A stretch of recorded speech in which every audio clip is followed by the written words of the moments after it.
Part 9. How the world responded. The world's reaction to Operation Epic Fury exposed fractures in the international order that had been widening for years and cracked open completely on February 28th. Russia and China. Strategic embarrassment. Putin called Khamenei's killing a cynical murder and requested an emergency IAEA meeting. China's Wang Yi called the attack unacceptable and condemned the incitement of regime change.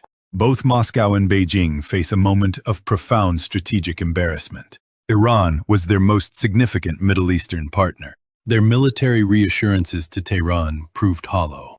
Their ability to constrain American unilateralism was demonstrated to be non-existent. Russia and China will spend years processing the implications of this exposure and drawing their own conclusions about what it means for their own security. Europe divided and struggling.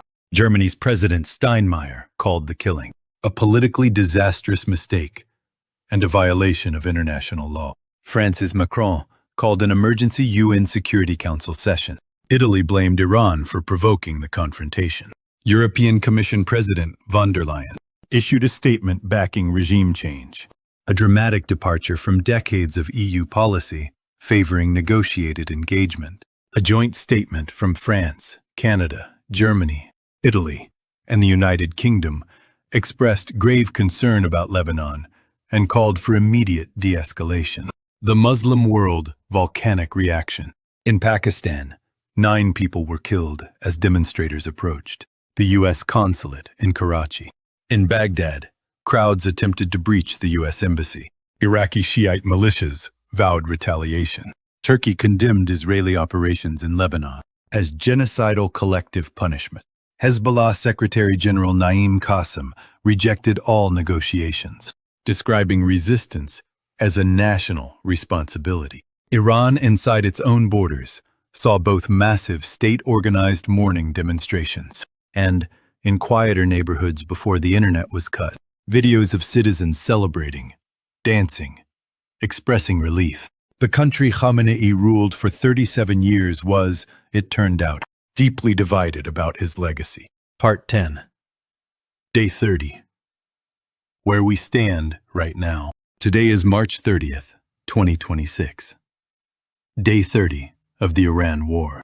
Here is exactly where things stand. Militarily, U.S. and Israeli strikes continue daily on Iran, targeting weapons factories, missile development centers, nuclear facilities, and IRGC infrastructure. Israel has struck yellowcake production near Yazd and a heavy water reactor near Arak. Iran continues launching missile barrages at Israel and Gulf Arab neighbors. The 82nd Airborne is deploying 1,000 paratroopers to join the USS. Tripoli's 3,500 Marines already on station. Israel is advancing further into Lebanon, having killed approximately 800 Hezbollah operatives, including hundreds of the elite Radwan force. The Houthis are now in the war from Yemen. U.S. and Iranian-backed forces continue clashing across Iraq. Diplomatically, Iran has rejected the U.S. 15-point peace plan as maximalist and unreasonable. Iran has issued its own 5-point counterproposal, including war reparations and sovereignty over the strait, which the U.S. considers entirely unacceptable. Pakistan is mediating. Turkey, Saudi Arabia, and Egypt are engaged diplomatically. Vice President Vance has stated, the war will continue a little while longer. Trump has paused the threat to strike Iranian power plants until April 6th. Iran denies any talks are taking place. The gap between American optimism about a deal and Iranian intransigence is dangerous and measured in bombs. Economically, oil at $100 per barrel. Goldman Sachs warning of 30% recession risk over the next 12 months. European energy crisis deepening with the second quarter. Refill season approaching. Fertilizer prices up 50%. Food security deteriorating across the Gulf and vulnerable nations. The window for preventing catastrophic economic damage is closing rapidly. Oil industry executives broadly agree, if the strait is not reopened by mid-April, global economic damage escalates sharply. and becomes significantly harder to reverse. Part 11. 3 scenarios. What happens next? Scenario 1. Negotiated resolution. Estimated probability 25 to 30%. Pakistan brokers indirect talks in Islamabad. Iran agrees to a temporary ceasefire on a modified framework. Not the U.S. 15 points, but a compromise that gives Iran face-saving concessions on reparations and security guarantees, while addressing Washington's core demands on nuclear enrichment and the Strait. The Houthis stand down. Lebanon enters a new ceasefire. Oil prices fall rapidly. Global markets recover. This scenario requires both sides to accept less than their stated demands, and requires Iran to trust a partner that struck it twice during diplomatic talks under the Trump administration. The trust deficit is enormous, but the economic pressure on the United States, as the 2026 midterm elections approach, creates genuine incentive for resolution. This is possible. It is not yet probable. Scenario 2. Extended attrition. Estimated probability 45 to 50%. The war continues for another 30 to 60 days. Iran's military capacity is degraded, but never destroyed. The strait remains partially closed, not fully blockaded, but commercially unusable for most operators. Oil prices remain between $80 and $120, inflicting sustained economic pain. Europe experiences significant energy disruption, but manages without catastrophic collapse. Lebanon is devastated. Iraq is destabilized, eventually through exhaustion, economic pressure, or a back channel. Breakthrough a ceasefire is arranged that both sides present as victory. Iran retains its government structure, significantly weakened. The nuclear program is damaged, but not eliminated. The axis of resistance is severely reduced, but not destroyed. The region lives with an unstable frozen conflict for years. This is the most likely path. Scenario 3. Catastrophic escalation. Estimated probability 20 to 25%. IRGC hardliners prevail. The Strait of Hormuz is formally mined. The Houthis block the Bab el-Mandeb. Both choke points close simultaneously. Oil surges past $150 toward $200. U.S. naval forces engage in direct combat with Iranian forces in the Gulf. Iran activates every proxy simultaneously. One or more major U.S. naval assets suffers a catastrophic strike. Congressional pressure for formal war powers oversight erupts. Russia and China move to openly support Iran materially and diplomatically.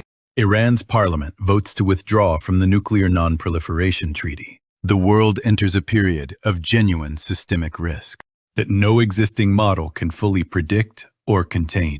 Outrow World Sentinel. Editorial perspective. 30 days ago, the Middle East of February 27, 2026, ceased to exist. A theocratic state that had defined regional power dynamics for 37 years was struck at its apex. Whether what follows is transformation or chaos, or both, remains genuinely unknowable. From where we stand today, what World Sentinel can tell you with confidence after 30 days of careful, independent observation is this. First, the United States and Israel achieved their immediate military objectives. Khamenei is dead. The IRGC is decapitated. Iran's military infrastructure is severely damaged. The nuclear program has been significantly disrupted. These are facts. Second, Iran has not collapsed. Its institutional resilience has surprised many analysts. The Transition Council is functioning. The IRGC continues to operate. Iran's proxy network is battered, but not broken. Military strikes alone cannot end a nation's will to resist. Third, the economic time bomb is real and ticking loudly. Every day, the Strait of Hormuz remains closed. Is a day of irreversible economic damage being done to economies worldwide, allied and enemy alike. America's greatest strategic pressure is not its bombs. It is the calendar. Fourth, the world's order has shifted in ways that will take years to fully understand.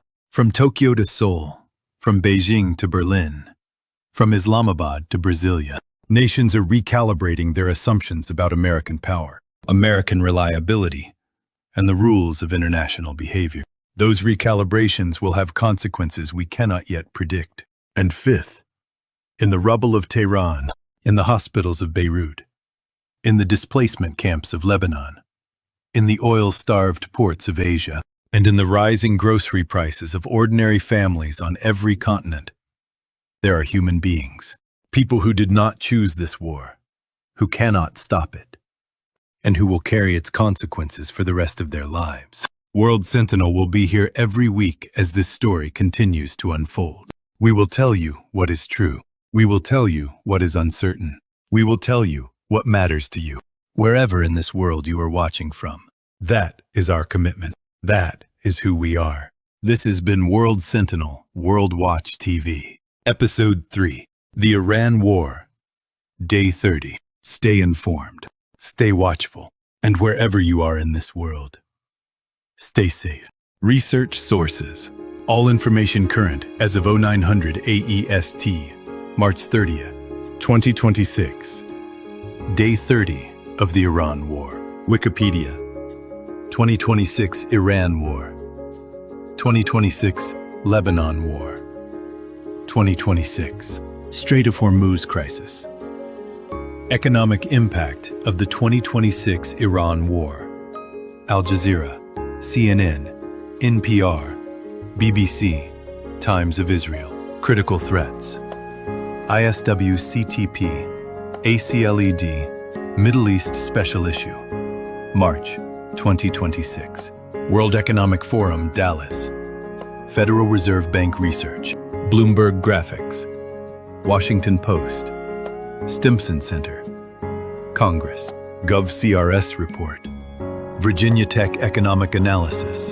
Kapler Commodity Intelligence.